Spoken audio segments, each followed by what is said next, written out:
প্রবাসী কল্যাণ ও বৈদেশিক কর্মসংস্থান মন্ত্রণালয়ের প্রতিমন্ত্রী শফিকুর রহমান চৌধুরী এমপি বলেছেন, 14 মে আওয়ামী লীগ পরিবারের নেতাকর্মীদের জন্য আরেক কালো অধ্যায়। 2007 সালে 1/11 সরকারের হাতে দেশের অনেক রাজনৈতিক নেতা নির্যাতনের শিকার হয়েছেন। সেই নির্যাতনের বিভীষিকা আজও অনেকের মনে দগদগে ঘা হয়ে আছে। তিনি গতকাল রাতে জেলা পরিষদ মিলনায়তনে 2007 সালে 1/11 সরকারের হাতে সিলেটে আওয়ামী লীগের 40 জন নেতাকর্মীর কারা নির্যাতনের 17 বছর উপলক্ষে আলোচনা সভার প্রধান অতিথির বক্তব্যে এসব কথা বলেন। প্রতিমন্ত্রী আরও বলেন, কারাগারের অন্ধ প্রকোষ্ঠে কেটেছে দিনের পর দিন, মাসের পর মাস। ঘটনার আজ 17 বছর পার হলেও এখনও সেই ভয়ঙ্কর স্মৃতির কথা মনে হলে শিউরে ওঠেন অনেকে। কিন্তু প্রধানমন্ত্রী জননেত্রী শেখ হাসিনার পাশ থেকে কেউ কোনো কিছুর বিনিময়ে আমাদের সরাতে পারেনি, কোনোদিন ভবিষ্যতেও পারবে না। সিলেট জেলা আওয়ামী লীগের সাধারণ সম্পাদক ও জেলা পরিষদের চেয়ারম্যান অ্যাডভোকেট নাসিরউদ্দিন খানের সভাপতিত্বে ও জেলা আওয়ামী লীগের দপ্তর সম্পাদক জগলু চৌধুরীর পরিচালনায় বিশেষ অতিথি হিসেবে উপস্থিত ছিলেন সিলেট মহানগর আওয়ামী লীগের সাধারণ সম্পাদক অধ্যাপক জাকির হোসেন, বাংলাদেশ আওয়ামী লীগের সাবেক সাংগঠনিক সম্পাদক অ্যাডভোকেট মিসবাউদ্দিন সিরাজ, বাংলাদেশ অলিম্পিক অ্যাসোসিয়েশনের মহাসচিব ও সাবেক রাষ্ট্রদূত সৈয়দ শাহেদ রেজা। উপজেলা পরিষদের তৃতীয় ধাপের নির্বাচনকে ঘিরে চলছে প্রচার। প্রার্থীরা ভোটারদের কাছে যাচ্ছেন, দিচ্ছেন নির্বাচনী প্রতিশ্রুতি। আইন অনুযায়ী ভোট গ্রহণ শুরুর 32 ঘণ্টা আগ পর্যন্ত চলবে এই নির্বাচনী প্রচার। আগামী 29 মে অনুষ্ঠেয় এই ধাপের নির্বাচনে সিলেট বিভাগের 10টি উপজেলায় ভোট গ্রহণ হবে। উপজেলাগুলো হল সিলেট জেলার বালাগঞ্জ, ফিঞ্চুগঞ্জ, বিয়ানীবাজার, সুনামগঞ্জ জেলার ছাতক ও দোয়ারাবাজার, মৌলভীবাজার জেলার কমলগঞ্জ ও শ্রীমঙ্গল এবং হবিগঞ্জ জেলার লাখাই, সদর ও শাস্তাগঞ্জ।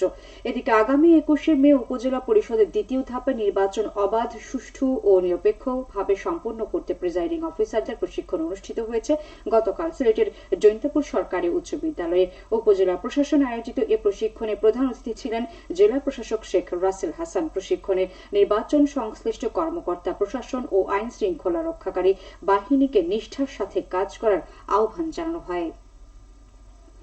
রূপকল্প 2041 সফল বাস্তবায়ন এবং স্মার্ট বাংলাদেশ বিনির্মাণের লক্ষ্যে কিশোর কিশোরীদের সাইবার অপরাধ প্রতিরোধে মতবিনিময় সভা অনুষ্ঠিত হয়েছে গতকাল সিলেটের গোলাপগঞ্জ উপজেলা পরিষদে। সভায় জনপ্রতিনিধি, শিক্ষক, রাজনীতিবিদ, ব্যবসায়ী ও বিভিন্ন পেশার ব্যক্তি উপস্থিত ছিলেন। উপজেলা পরিষদ এ সভার আয়োজন করে। সিলেটের গোলাপগঞ্জ উপজেলার শরীফগঞ্জ ইউনিয়নের কালীকৃষ্ণপুর রাস্তার পাকাকরণ কাজ দ্রুত এগিয়ে চলছে। এ পর্যন্ত 60% কাজ শেষ হয়েছে। অবশিষ্ট আগামী আগস্টের মধ্যে শেষ হওয়ার কথা রয়েছে। এলজিইডির তত্ত্বাবধানে এ কাজে ব্যয় হচ্ছে প্রায় 2 কোটি টাকা। মৌলভীবাজারের কমলগঞ্জ উপজেলার শামসিরনগরের সিংরাউলি সরকারি প্রাথমিক বিদ্যালয়ে নতুন ভবন নির্মাণ কাজ দ্রুত এগিয়ে চলছে। এতে ব্যয় হচ্ছে 84 লাখ টাকা। এলজিইডি ভবনটি নির্মাণ করছে। বিদেশ ফেরত প্রত্যাগত অভিবাসী কর্মীদের পুনঃ একত্রীকরণ রেইজ প্রকল্পের ভূমিকা শীর্ষক সেমিনার অনুষ্ঠিত হয়েছে গতকাল সুনামগঞ্জের বিশম্ভরপুর উপজেলা পরিষদে। ওয়েলফেয়ার সেন্টারের উদ্যোগে প্রবাসী কল্যাণ ও বৈদেশিক কর্মসংস্থান মন্ত্রণালয়ের ওয়েজ আর্নার্স কল্যাণ বোর্ড এ সেমিনারের আয়োজন করে। এতে প্রধান অতিথি ছিলেন অতিরিক্ত জেলা প্রশাসক মোহাম্মদ রেজাউল করিম। সেমিনারে বিদেশ ফেরত প্রত্যাগত অভিবাসী কর্মীদের পুনঃ একত্রীকরণে রেইজ প্রকল্পের ভূমিকা শীর্ষক বিস্তারিত তুলে ধরা হয়। এতে বিভিন্ন শ্রেণী ও পেশার লোক অংশ নেন। প্রান্তিক পর্যায়ে উন্নয়ন প্রচার প্রকল্পের আওতায় মহিলা সমাবেশ অনুষ্ঠিত হয়েছে গতকাল হবিগঞ্জের শাস্তাগঞ্জে।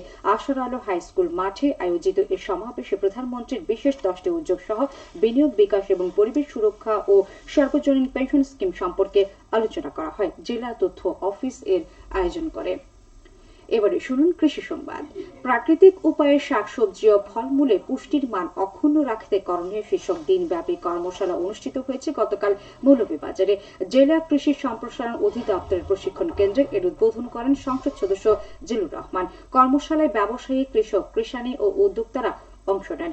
আঞ্চলিক কৃষি গবেষণা কেন্দ্র ও জেলা কৃষি সম্প্রসারণ অধিদপ্তর এর আয়োজন করে। খেলার খবর, ফুটবল।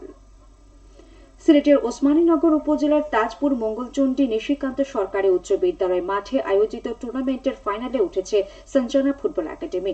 গতকাল সেমিফাইনালে তারা 1-0 গোলে ইসাট স্পোর্টিং ক্লাব সাহারপাড়াকে পরাজিত করে। ফাইনালে আগামী শনিবার সঞ্জনা ফুটবল একাডেমি দল মুখোমুখি হবে রব এফসি স্পোর্টিং ক্লাবের। সবশেষে আবহাওয়া।